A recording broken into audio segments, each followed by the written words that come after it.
नमस्कार विद्यार्थी मित्रांनो. सिद्धिविनायक गुरुकुल परभणी या मराठी चॅनलवर आपण इयत्ता 10वी साठी उपयुक्त अशा प्रश्नांची सिरीज म्हणजे मागील प्रश्नपत्रिकेमध्ये आलेल्या प्रश्नांची सिरीज चालू केली आहे. त्यामध्ये पाठानुसार आपण घेत आहोत. तर समरूपता व पायथागोरसचे प्रमेय या दोन पाठावर आलेल्या एका गुणाचे प्रश्न आपण बघितले आहेत मागील व्हिडिओमध्ये. त्याच्या लिंक डिस्क्रिप्शन मध्ये दिलेले आहेत. तसेच आता आपण वर्तुळ या धड्यावर आलेले एका गुणाचे प्रश्न बघत आहोत. त्यामध्ये प्रश्न पहिला ए आपण मागील व्हिडिओमध्ये बघितला आहे. तर आपण प्रश्न पहिला बी हा बघणार आहोत.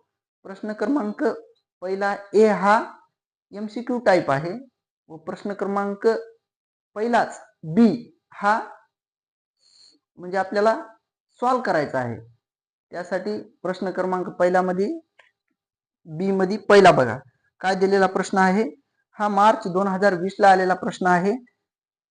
चौकोन ABCD हा चक्रीय चौकोन आहे. ABCD हा चक्रीय चौकोन दिलेला आहे.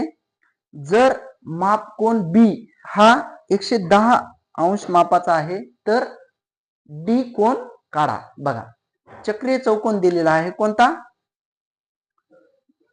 ABCD चक्रीय चौकोन ABCD.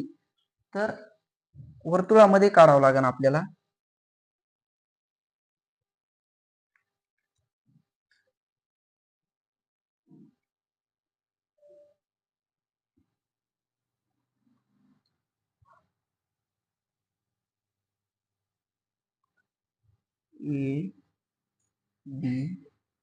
ABCD बघा हा आपला चक्रीय चौकोन आहे.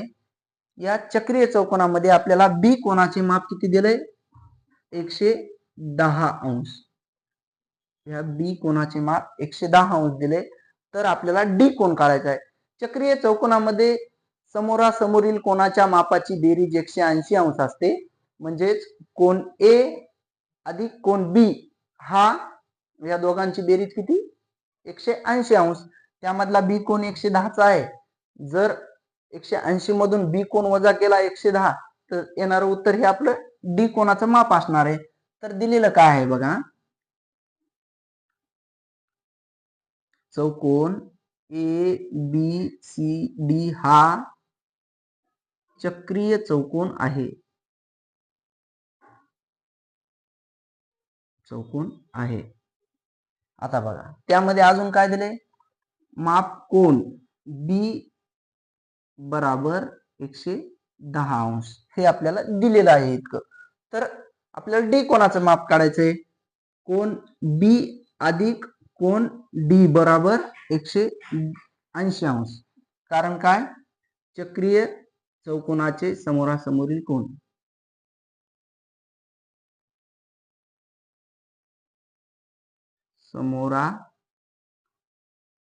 समोरील कोन.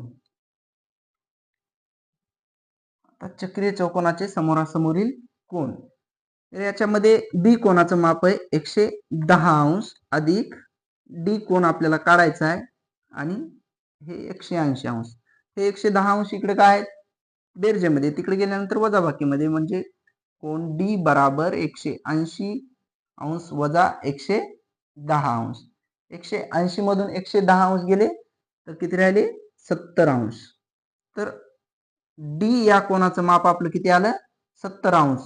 हे आपल्या प्रश्नाचं उत्तर आहे. प्रश्न क्रमांक दुसरा. आता याच्या अगोदर झालेला जे प्रश्न आहे प्रश्न पहिला ABCD हा चक्रीय चौकोन आहे. त्यामधला बी कोन इतका इतका आहे. डी कोन काढायचा आहे. सेम तसाच प्रश्न हा नोव्हेंबर 2020 ला आलेला प्रश्न आहे. ABCD दिलेला आहे. ABCD हा चक्रीय चौकोन आहे. त्यामध्ये बी कोन 75 अंशाचा आहे. तर आपल्याला डी कोन काढायचा आहे. बघा काय दिले ABCD हा चक्रीय चौकोन आहे. ABCD हा चक्रीय चौकोन आहे. जर चक्रीय चौकोन असेल तर त्यामधल्या कोन बी हा आपल्याला दिलेला आहे 75 अंश मापाचा. तर बघा कोन बी अधिक कोन डी कसे आहेत, हे सम्मुख कोन आहेत. जर चक्रीय चौकोनामध्ये सम्मुख कोनांचे कोन कसे असतात, एकमेकांचे पूरक असतात. पूरक असतात म्हणजे 180 अंश त्यांच्या मापांची बेरीज असते. तर बघा कोन बी अधिक कोन डी बरोबर 180 अंश. काय द्यायचं, चक्रीय चौकोनाचे सम्मुख कोन. चक्रीय चौकोनाचे सम्मुख कोन. जर याच्यामध्ये बी कोनाचं माप जर 75 अंश असेल तर डी कोन काढायचा आहे आपल्याला. आता हे 75 इकडे बेरजेमध्ये तिकडे गेल्यानंतर वजाबाकीमध्ये जाणार. कोन डी बरोबर 180 अंश वजा 75 अंश. 180 मधून 75 गेले किती राहिले, 105 अंश. तर कोन डी बरोबर 105 अंश हे आपलं उत्तर आहे. प्रश्न क्रमांक 2 काय आहे बघा. ओ केंद्र असलेल्या वर्तुळाच्या जीवा ए बी आणि सी डी. हे ओ केंद्र असलेला वर्तुळ आहे. त्यामध्ये ए बी ही एक जीवा आहे आणि सी डी ही एक जीवा आहे. ह्या दोन जीवा आपल्याला काय दाखविल्या, त्यांनी एकरूप दाखविलेले आहेत. पुढे काय, हा एकरूप आहेत. तर माप कंस ए बी हा ए बी माप कंस ए बी हा किती दिला आपल्याला, ए बी हा 120 अंशाचा आहे. तर माप कंस सी डी काढा.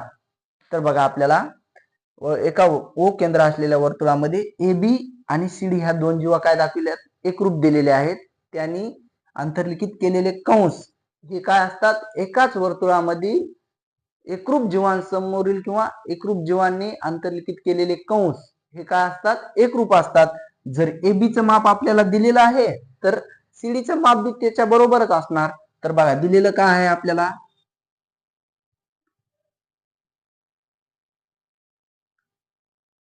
ओ केंद्र असलेल्या वर्तुळात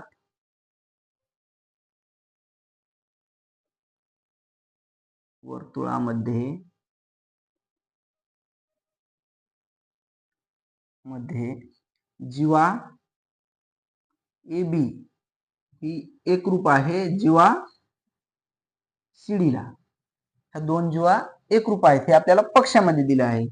जर ह्या दोन जीवा एकरूप असतील तर त्यांनी किंवा त्यांच्या समोरील किंवा त्यांनी आंतरखंडित केलेले कंस हे काय असतात, अंतर्लिखित केलेले कंस हे एकरूप असतात. तर बघा माप कंस ए बी एकरूप माप कंस सी डी. याचं कारण काय, एकाच वर्तुळाच्या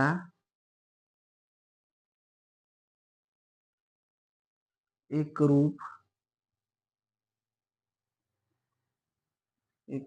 जीवांनी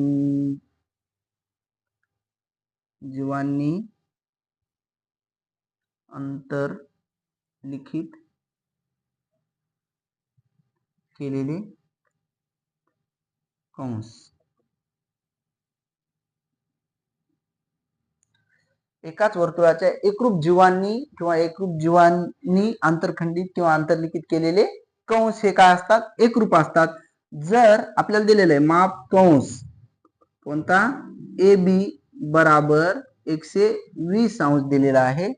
तर काय येणार, माप कंस सी डी 120 अंशाचा येईल. कारण ते दोन्ही कसे इथं एकरूप आहेत. हे आपल्या प्रश्नाचं उत्तर आहे. नंबरचा प्रश्न काय आहे बघा. दोन आंतरप्रशी वर्तुळ दिलेले आहेत. आपण प्रश्न क्रमांक पहिला ए मध्ये बाह्यप्रशी बघितले होते. तर हे काय दिलाय, दोन आंतरप्रशी वर्तुळांच्या त्रिज्या दिल्यात. अनुक्रमे 7 सेमी व 4 सेमी आहेत. तर त्यांच्या केंद्रातील अंतर किती. तर बघा आपण काय केलं, आकृती घेतली. ए केंद्र असलेला वर्तुळ घेतला, त्याची एसी ही काय त्रिज्या आहे. आणि बी केंद्र असलेला वर्तुळ घेतला, त्याची बीसी ही काय त्रिज्या आहे. तर आपल्याला त्यांच्या त्रिज्या दिलेल्या आहेत. तर काय घ्यायचं, आता इथं समजा घ्यायचा.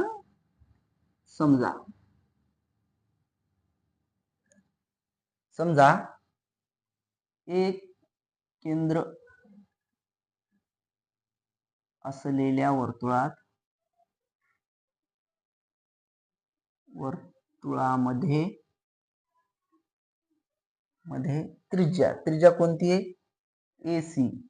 AC बराबर 7 सेमी दिले 7 सेमी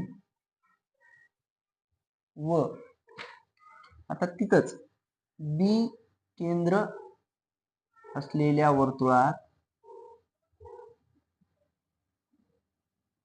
वर्तुळामध्ये कोण BC बराबर 4 दिली का 4 सेमी. आता ए केंद्र असलेल्या वर्तुळात AC ही आपल्याला दिलेली आहे त्याची त्रिज्या आणि लहान वर्तुळ जे बी केंद्र असलेला त्याची BC दिलेली आहे आपल्याला 4 सेंटीमीटर. तर आपल्याला त्यांच्या केंद्रातील अंतर याचा केंद्र A आहे याचा केंद्र B आहे म्हणजे आपल्याला AB चा अंतर काढायचं आहे. तर बघा AC बराबर AB अधिक BC असं पण होऊ शकते किंवा आपल्याला AB काढायची AB बराबर AC वजा BC करायचं किंवा तसं करू आपण AC बराबर AB अधिक BC AB अधिक BC याचं कारण काय ABC.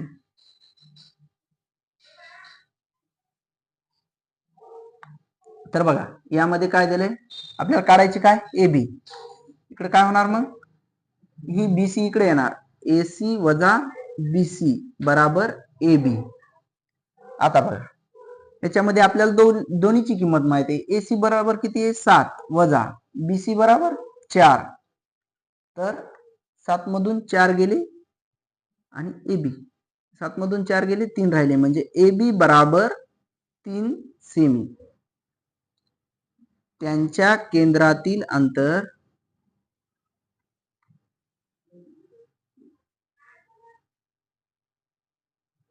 केंद्रामधील अंतर 3 सेमी आहे.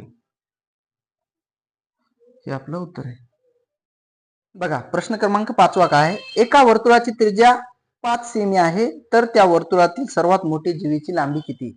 एका वर्तुळाची त्रिज्या दिली किती 5 सेंटीमीटर आणि त्याच्या सर्वात मोठ्या जीवेची लांबी विचारली. हा प्रश्न मार्च 2023 ला आलेला प्रश्न आहे. बघा एका वर्तुळाची त्रिज्या आता वर्तुळामधील सर्वात मोठी जीवा ही काय असती व्यास. तर त्रिज्या जर 5 सेमी असेल तर व्यास किती असेल त्रिज्येच्या दुप्पट असतो व्यास म्हणजे 5 दोन्ही 10 व्यास हा 10 सेंटीमीटर येतो. तर बघा आपल्याला लिहिताना कसं लिहायचं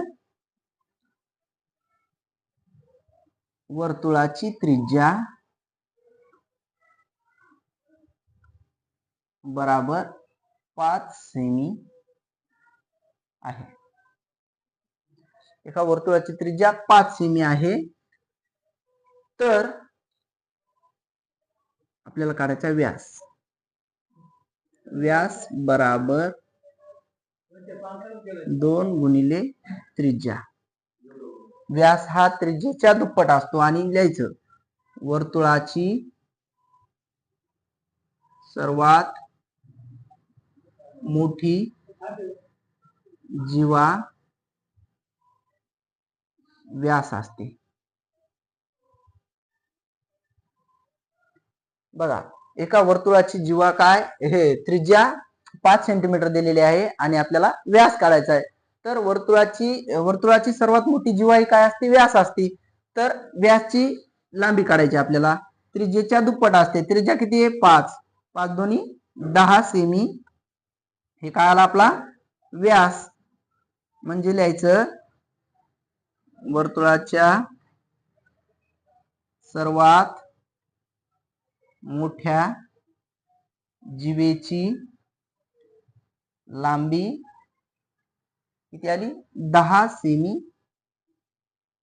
आहे. क्रमांक 6 काय दिलाय एका वर्तुळाची त्रिज्या दिली 4.5 सेमी असलेल्या वर्तुळाच्या 2 स्पर्शिका परस्परांना समांतर आहेत. एक वर्तुळ घेतला आपण त्याला 2 स्पर्शिका अशा घ्यावा किंवा अशा घ्या, आपण अशा घेऊ हा.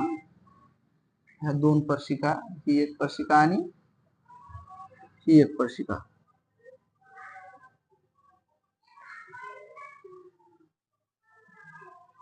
ह्या दोन स्पर्शिका आहेत हा. तर यांच्यामधील अंतर विचारलंय आणि ह्या वर्तुळाची त्रिज्या दिली आपल्याला. समजा ही त्रिज्या आहे 4.5 आणि यांच्यामधलं हे अंतर समजा 4.5 सेमी.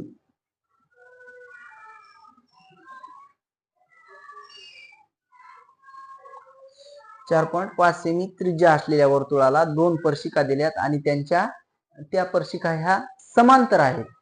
जर त्या स्पर्शिका समांतर असतील तर त्यांच्यामधील अंतर हे त्या वर्तुळाच्या त्रिज्येच्या दुप्पट असतं. म्हणजे बघा ना, हे इतकं एक त्रिज्या आहे आणि ही ती एक त्रिज्या आहे, म्हणजे 2 गुणिले त्रिज्या. तर लिहायचं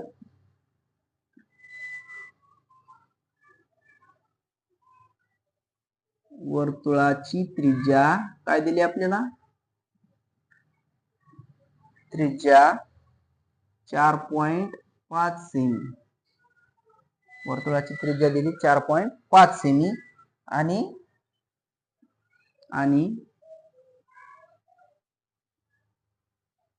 वर्तुळाच्या दोन स्पर्शिका, वर्तुळाच्या दोन स्पर्शिका एकमेकींना कशा आहेत,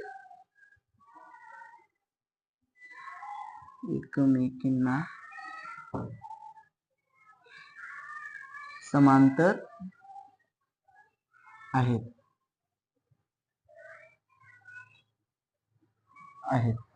जर एका वर्तुळाच्या दोन स्पर्शिका समांतर असतील तर त्यांच्यामधील अंतर हे त्रिज्येच्या दुप्पट असते.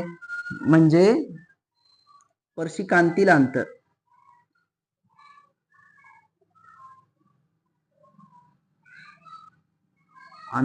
बराबर 2 गुणिले त्रिज्या. समांतर स्पर्शिकेतील अंतर एकाच वर्तुळाच्या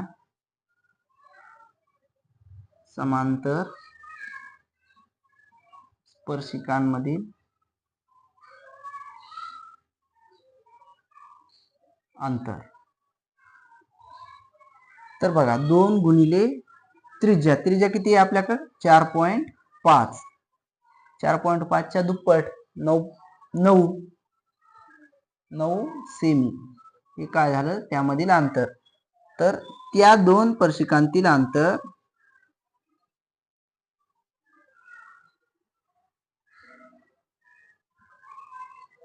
अंतर हे 9 सेमी आहे. किती आहे अंतर, 9 सेमी. हे प्रश्न क्रमांक 7 काय आहे, दोन बाह्यस्पर्शी वर्तुळ आहेत. दोन बाह्यस्पर्शी वर्तुळांच्या त्रिज्या काय दिलेले आहेत, अनुक्रमे 5 सेमी आणि 3 सेमी असतील तर त्यांच्या केंद्रामधील अंतर किती. दोन काय केलेत, बाह्यस्पर्शी वर्तुळ दिलेत आणि त्यांच्या केंद्रामधील अंतर काढायचे आपल्याला. तर काय, समजा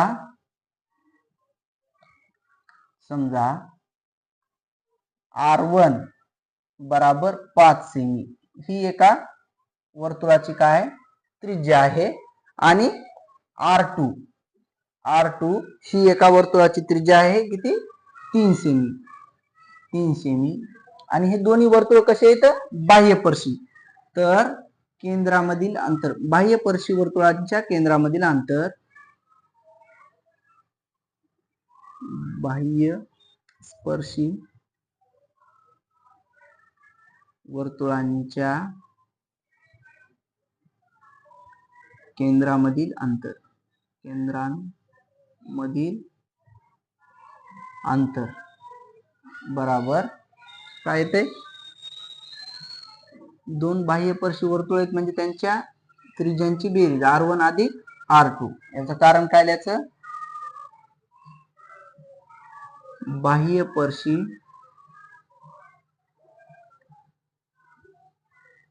वर्तुळांच्या केंद्रातील अंतर हे त्यांच्या त्रिज्यांच्या बेरजे एवढे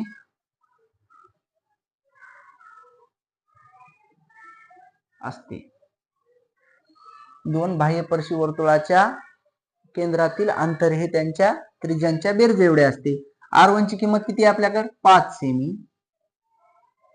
5 अधिक R2 ची किंमत 3. 5 अधिक 3 किती झाले 8 सेमी. त्यांच्या केंद्रामधील अंतर हे किती आहे 8 सेमी इतकं आहे. कोमात इसका बे